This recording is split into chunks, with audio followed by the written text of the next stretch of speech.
Hello everyone, it's Dr. Sam. I'd like to welcome you to my EyeClarity podcast. This is a show that offers cutting-edge information on how to improve your vision and overall wellness through holistic methods. I so appreciate you spending part of your day with me. If you have questions, you can send them to hello@drsamberne.com. Now, to the latest EyeClarity episode.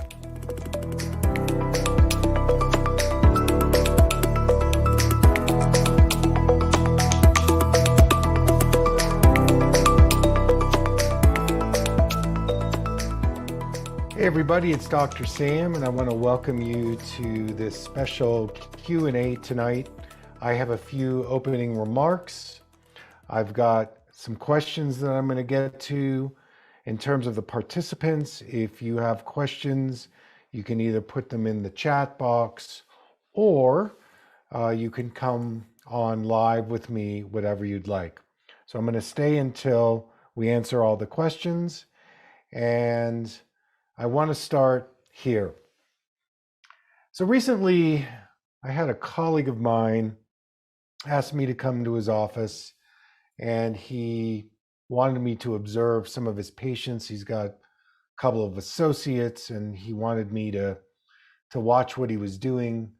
So I was sitting in the exam room, and I observed patient after patient was getting the following information. And these people were somewhere in their 30s, 35. And basically this doctor was saying the same thing over and over again to his patients. This is an ophthalmologist, and this was his line. Well, Johnny, or well, Julie, at age 40, you're going to start needing reading glasses. And at age 50, you're going to start needing bifocals. At age 60, you're going to need trifocals. We'll put you into those progressive lenses that work great. And you'll also be getting floaters at age 60 and probably a posterior vitreal detachment. Everybody gets those at age 60. And then at age 70, you will be scheduled for cataract surgery. And also, that's when you start getting glaucoma. So we'll probably end up putting you on some eye drops, pharmaceutical eye drops, and you will eventually need a laser procedure called an iridectomy. And at age 80, you'll be developing age-related macular degeneration, first the dry kind, then the wet kind. We'll be doing injections monthly, and you'll eventually lose your eyesight and your driver's license, and you'll end up in a nursing home. So I heard this over and over again, and I was like, wow. And this is what's happening in most eye care offices. And I'm here to say that you don't have to live out your doctor's diagnosis. And one of the missions that I developed very early was to promote how to help people improve their eyes and vision as they get older. It just so happens today I was seeing an 83-year-old patient. She's going to be 84 in March. And I met her when she was 80 years old, and she was scheduled for cataract surgery with both eyes. She was in trifocals. She was really having a hard time with her knitting. So at 83, both of the cataracts have dissolved completely. Her prescription has reduced multiple times. She's out of the progressive lens trifocal lenses, and now she's just using a pair of computer blue blocking glasses for digital time, and she uses some glasses for her reading and for knitting. And she was so excited because here she is going to be 80, turning 84, and her eyesight is getting better. I'm not making this up, folks. And I probably at this point helped hundreds, maybe thousands of people achieve this amazing breakthrough, and you can do that too. Which brings me to the summit, because many of you on this broadcast have just finished devouring the Whole Health Summit. This is my second annual. And it was interesting because if I compare it to last year's summit was focused on eye health and eyes. And I invited experts in their field to come and talk about eyes and vision. Well, this year, what I decided to do was invite leading cutting edge holistic health practitioners to talk about their specialty as it relates to our overall health and wellness. And some of the topics included things like sleep. How does sleep affect our health? Big time. Toxicities in the body, especially mold exposure, but even things like heavy metal toxicity. How does that affect our health? Or just how do we cook better? How do we shop better? You know, there's a whole specialty in culinary medicine, culinary nutrition that I had one of the speakers, Dr. Benoit, she spoke on that. I'll ever be indebted for her to do that. That was a great lecture that she gave. Or what about I had another eye doctor on the summit who actually said, yes, you can improve your vision as you get older. In fact, he increased and improved his vision when he was diagnosed with glaucoma in his 30s. And then, of course, the power of the invisible, that we can't forget about the psycho-emotional and the spiritual aspects of our health. What about aromatherapy, using essential oils to boost our immune system, our respiratory health, our energy, our digestion, our sleep? So I invited all these people and they delivered. And those of you that have received the gold package in terms of the registration for the summit, you'll be able to go back, and I would definitely watch these presentations 2 or 3 times.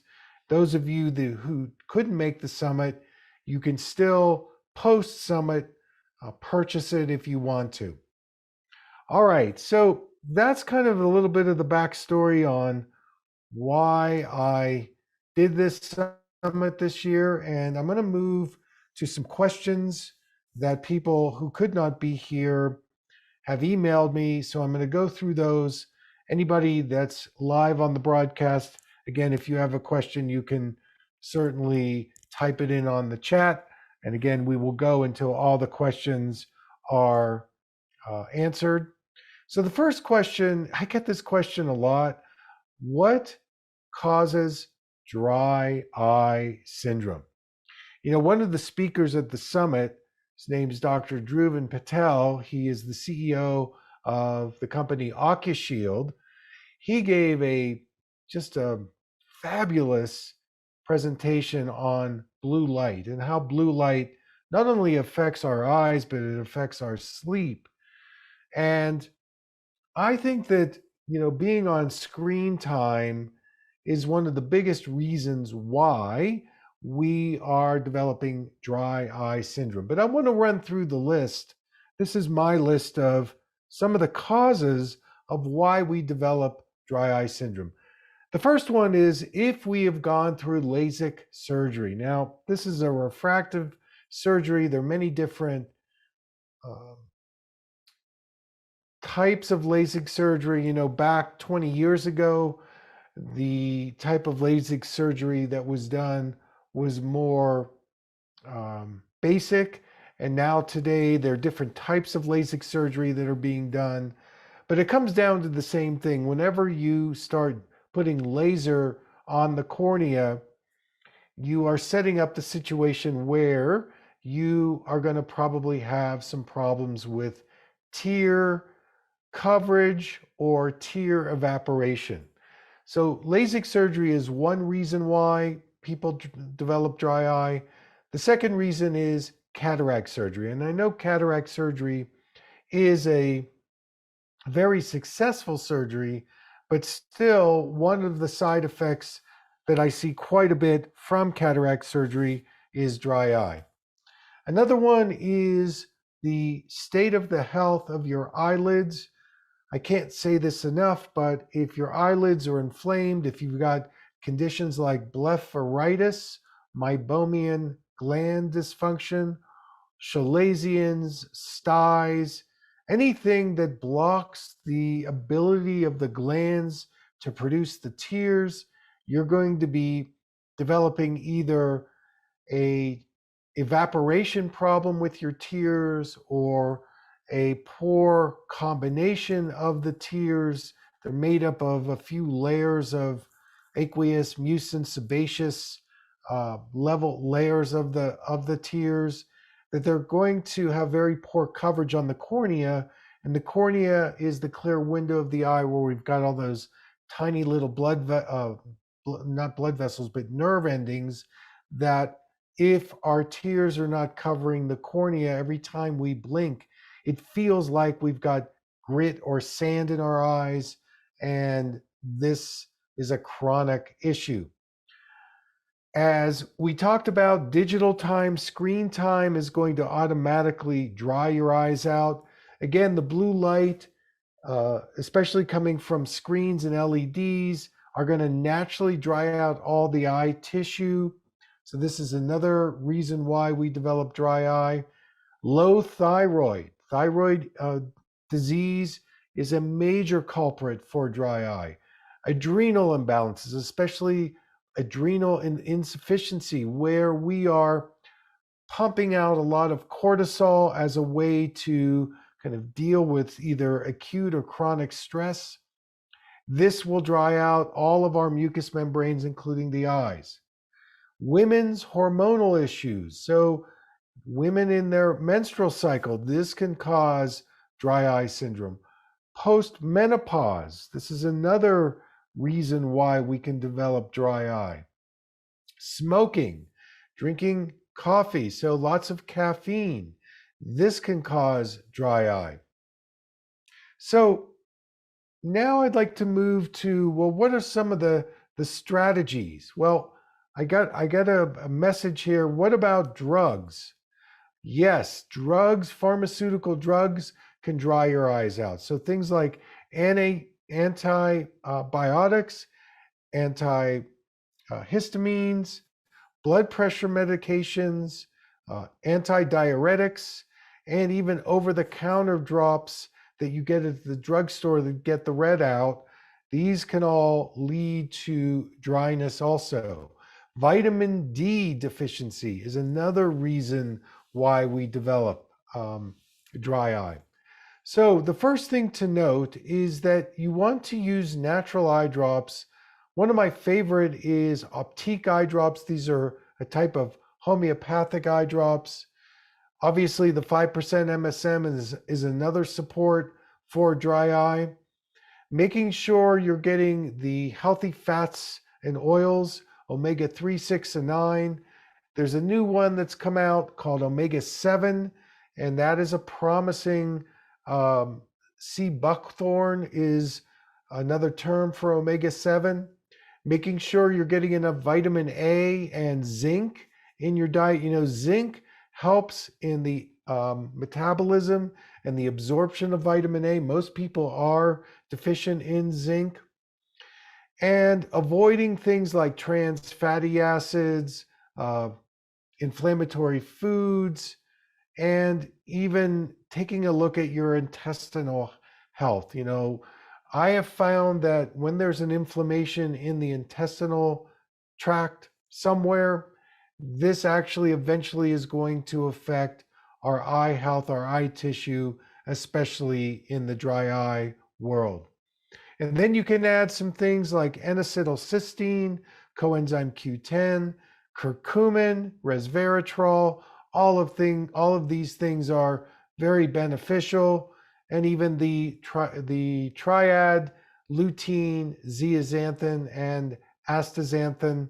These are the carotenoids that help support the macula, the retina, but they also have a very positive effect on the cornea and the eyelids. So that's my take on the dry eye world. I think, again, I can make a statement that any eye problem has its roots systemically, metabolically, energetically, toxicity-wise, microbiome-wise in the body. And we can't just look at the eyes in isolation. Okay, the second question I want to take is from one of the participants who has decided to do cataract surgery. And she wants to know, what are the best intraocular lenses to use? She's overwhelmed with what the surgeon has offered her, and she would like my advice. Well, here's the deal with cataract surgery. We have to take into account the brain-eye connection. It's pretty obvious that the brain has a very big influence in our perception and our vision, what we see, what we interpret, our guidance system, our movement, our balance, our processing of information. Some studies say that 50% of the vision takes place in the brain. I think it's even higher, maybe 90% of vision is in the brain. And so when you start putting new lenses, new refractive things in front of the eyes, you now are setting up a situation where the brain and the body have to make some kind of an adjustment to be able to adjust to the new prescription. And when you start getting into intraocular lenses that we are called multifocal, they're like bifocal, they're splitting the eye into 2 or 3 parts. That becomes very confusing for the brain to have to figure that out, because it's a very fixed system in the eyeball. Another aspect is eye doctors want to correct one eye for distance and one eye for near. We call this monovision, and this is a disaster. When you start correcting one eye for distance, one eye for near, this is what happens. The brain starts suppressing one of the eyes based on where it is not being used. So let me illustrate this for a second. Let's say this lady decides that she's going to go have cataract surgery, and in the right eye, the surgeon is going to correct that for her distance, because that's her dominant eye. And then he's going to correct the left eye for the reading. So it creates, if you see my hands here, a kind of a split in the focal distance of the vision. And so she's fine using the right eye for distance, but what's happening with the left eye? The left eye is focused or fixed at 14 inches.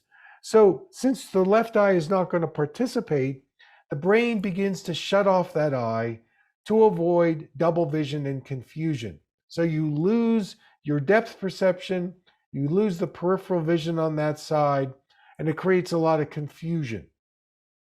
At the same time, let's say she's on the screen or she's on her Kindle and she's reading with the left eye. The right eye is somewhere out in 20 feet or infinity. It cannot come into focus with the left eye. So again, that's the place where the brain starts to suppress the right eye. You see where I'm going with this? When you start putting the eyes at different distances, it creates a mismatch, and the only thing the brain can do at that point is shut down the other eye. So multifocal lenses, bifocal lenses, monovision. Here's the third lens, astigmatism. So let's talk a bit about what astigmatism is. Astigmatism means there's a warp or a twist in the eyeball, and so it's shaped more like a football as opposed to a tennis ball. And so this creates an irregular blur, an irregular shape that you need a kind of 2 types of lenses to correct for the astigmatism. And this twist, many times, this warp begins to develop because there's a posture problem in the body. Yes, the body and the eyes are very related, and they inform each other based on our posture, based on our movement. And when there's an asymmetry in the body, when there's a twist in the body, especially in the spine and the hips and the pelvis, we start seeing the astigmatism in the eyeball. And this is why when you start doing body work and you untwist the body, a lot of times the astigmatism in the eye will go away. Or if you take the astigmatism out of the prescription in the eye, a lot of times the body will release, and when it releases, the astigmatism goes away. Now, if we fast forward to an astigmatism cataract lens, you are now fixing the astigmatism for life. And so even if you untwist the body, you're going to have this fixed lens, intraocular lens in the eye that's going to create this irreversible warping. So I don't recommend the astigmatism correction in the eye unless it's over, say, 1 or 1.25 diopters. And even then, I would be very cautious about correcting for the astigmatism. Some other things that happen when you do correct for the astigmatism is that it creates this kind of shimmering in the side of the lens, so that if you're looking over here or looking over there, or you're looking towards headlights in a car, it can create this distortion or glare from the light that strikes in because the lens is twisted or turned. So now we're down to the simplicity answer, which is you want to match the right eye with the left eye so it sees as similarly as possible, okay, in the distance. And then you just get a pair of reading glasses to put over the distance correction. This by far is going to be the best chance for you to be able to see clearly in the distance and use both eyes together. And it's what I suggest and recommend. Now, before the surgery, prepare yourself, boost your immune system, lubricate your eyes a lot, make sure you're getting a lot of eye nutrients.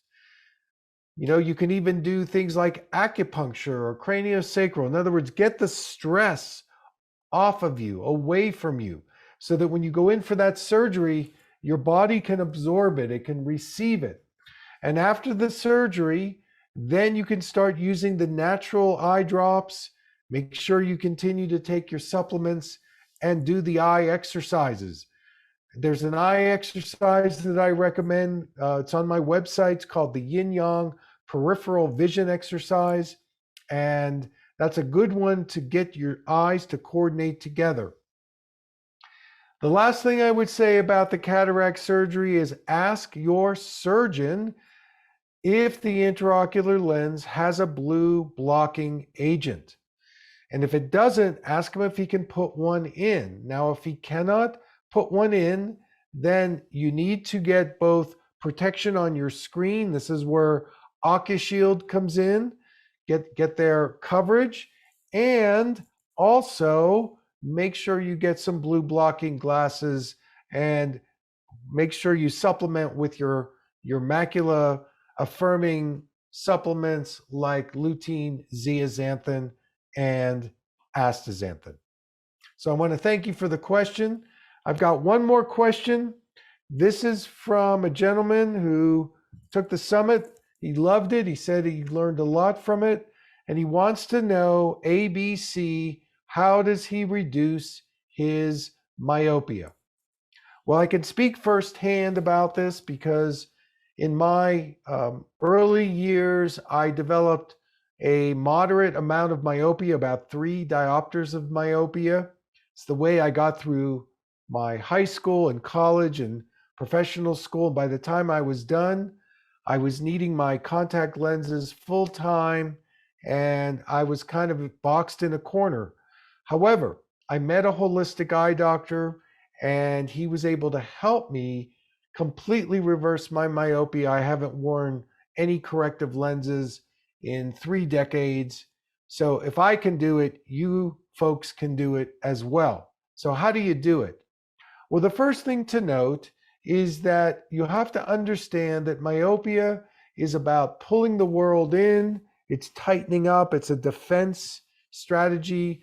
It's the sympathetic nervous system overworking. It's an attitude of mental hypervigilance, getting addicted to detail, tightening up, holding your breath. And so, to understand the cause of why you do that, the first thing you have to do is become desensitized to your aversion to blur. Now, of course, this is done in your locked bedroom. So you get the opposite lens prescription, the far-sighted prescription, which is going to give you nothing but peripheral vision. And as you wear it, it's going to soften your eyes and eventually soften your attitude to relax into the blur. To dissolve your vision into the blur is the formula for reducing myopia. And my exercise, the plus lens to blur, again, you can find that online. You would want to do that exercise for about a month.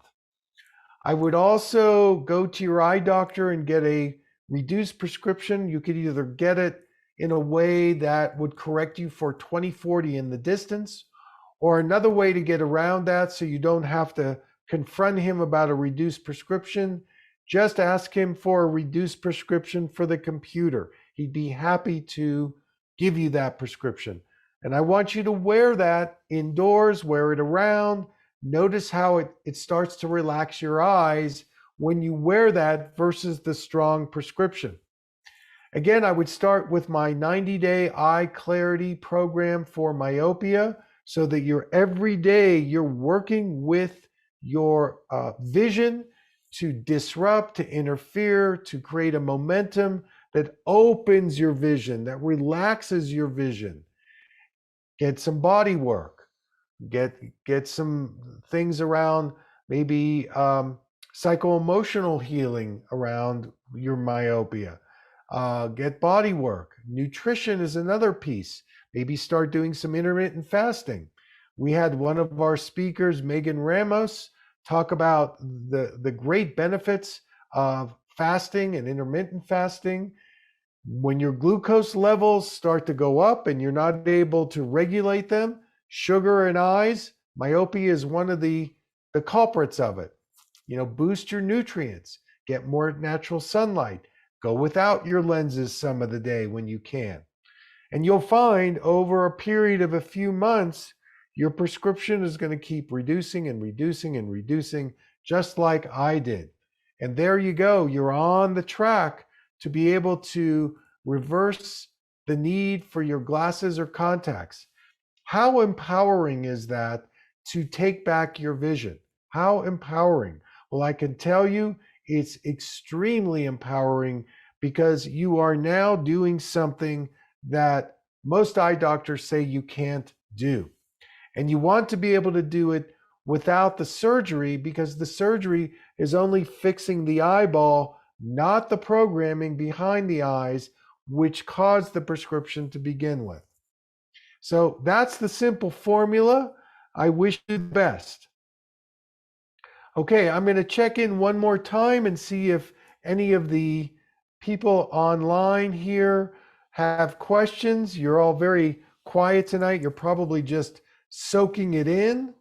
And let's see if we have any more questions.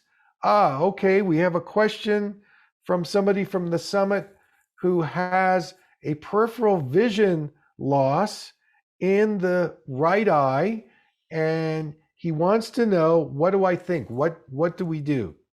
Well, first of all, whenever there's a little bit of a peripheral vision loss, it can either be functional, so that's how we bring our vision to the world. It can be biochemical. And so to take a look at both of those things, because you're probably looking at some kind of vascular interference, which is creating the peripheral vision change. Now, is it glaucoma? You'd have to get your eye pressures checked. You'd have to look at the optic nerve. You'd have to do some visual fields testing. I'm not going to make any diagnosis here. Sometimes the peripheral vision can, change. It can fluctuate based on stress, sleep, toxicity release. So there's a lot of, moving parts in the peripheral vision. But one thing to note is that sometimes if you wear what we call a homeopathic lens, this is a lens that's a very low magnification lens. You put it on and it begins to open your peripheral vision and relax your eyes. This would be a great technique to use whenever you're on any screen time. We might even add what we call base down yoked prisms, which really expand your periphery. I use this a lot with people diagnosed with these retinal conditions like retinitis pigmentosa or glaucoma or any retinopathies like hypertensive retinopathy or diabetic retinopathy. So these lenses really push your vision in the periphery. And so the more you stimulate your retinas with these techniques, the better chance you have of regaining your peripheral. Color therapy is another experience, and I combine that with pranayama breathing. So we had Gabrielle Burisch-Teichmann, who was from Austria. She gave us a great lecture on color therapy. Oh, I loved it. And so bringing in different colors into your vision is another way to open up the periphery. And then, of course, on a nutrient level, we want to stimulate things like the nitric oxide. That's a vasodilator. So beets is one form of a way through food to get nitric oxide. You can also I'll get to your question in a minute. The supplement that I like is called L-arginine, which is an amino acid, and that is also a vasodilator. So that would also be something to take. Your things like ginkgo, resveratrol, curcumin, and then obviously the other nutrients, as I talked about, the vitamin A, beta carotene, and also your lutein, zeaxanthin, and astaxanthin. So if you're using those things with those techniques, you have a great chance of expanding your peripheral vision.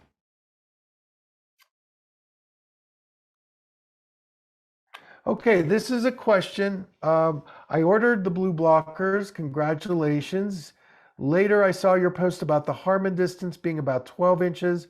I have to hold my phone closer than that to read, about 8 to 10 inches. Am I stressing my eyes? I thought it would be beneficial to not wear a prescription, but now I'm not sure. Oh, this is a great question. All right, so let's bring in the Harman distance. This was designed by a vision scientist and engineer, Darrell Boyd Harman, and he did some studies at Ohio State on what's the optimal distance to hold your, at that time it was books, now it's your phone, at measured from the knuckle to the elbow. So it can be anywhere between 8 to 10 to 12 inches. The good news about what you're talking about, which can be very simply remedied, is that one of the ways to avoid starting to wear magnification glasses is just to increase the font on the phone. And this is something over and over that I harp on with people, because if you are able to increase the font size, then you eliminate the need for magnification, even holding it at that, say, 10-inch mark. Because here's the rub. When you start wearing a magnification lens, you are now going down a road that's very difficult to reverse. And I'm talking about farsightedness. I'm talking about the need for reading glasses. And in that particular case, it's two ways. We'll talk farsighted and nearsighted because it could be in both worlds. But when you start wearing a plus lens, you go to the drugstore and you get a +1, +1.25, +150. You're going to find that the more you wear that lens, the harder it is for you to be able to see the print.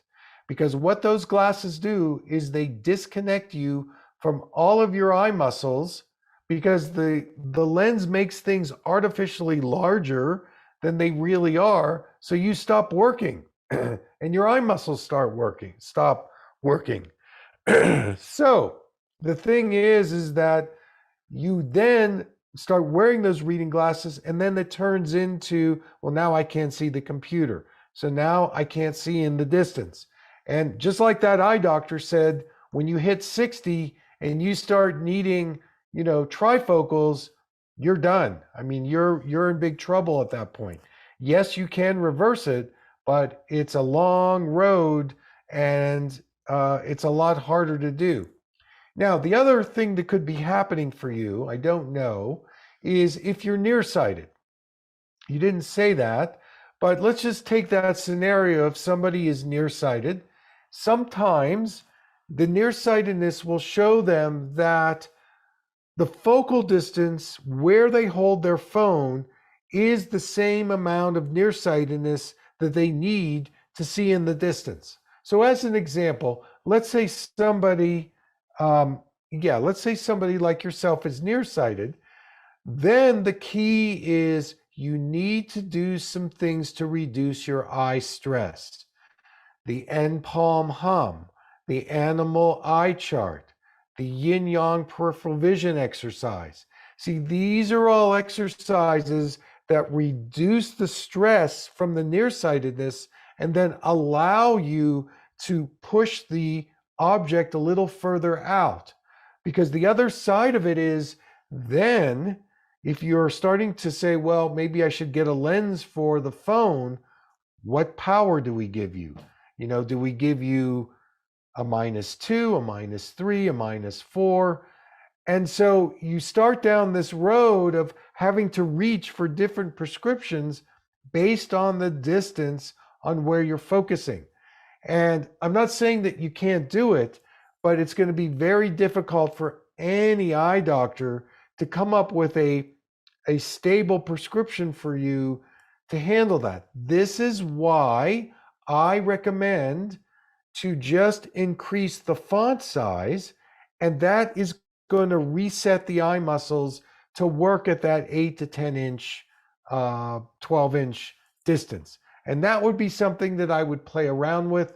I know on the phones and the iPads, you can adjust the contrast, the font size, the night shift, all of these things are variables.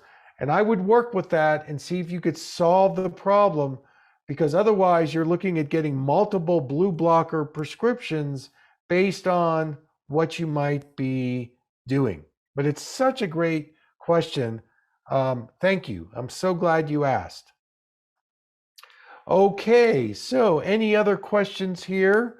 Going once, going twice, going 3 times. Okay, so I think then I'm going to call it a night. I want to thank you for tuning in. Thank you for tuning in to the summit. We will definitely be sending this out to everyone who registered for the summit for that high level.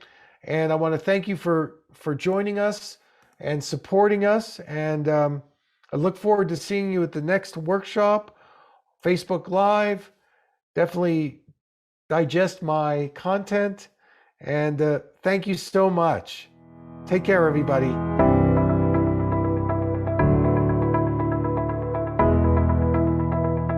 Thank you for listening. I hope you learned something from the EyeClarity podcast show today. If you enjoyed the episode, make sure to subscribe on iTunes or Spotify and leave a review. See you here next time.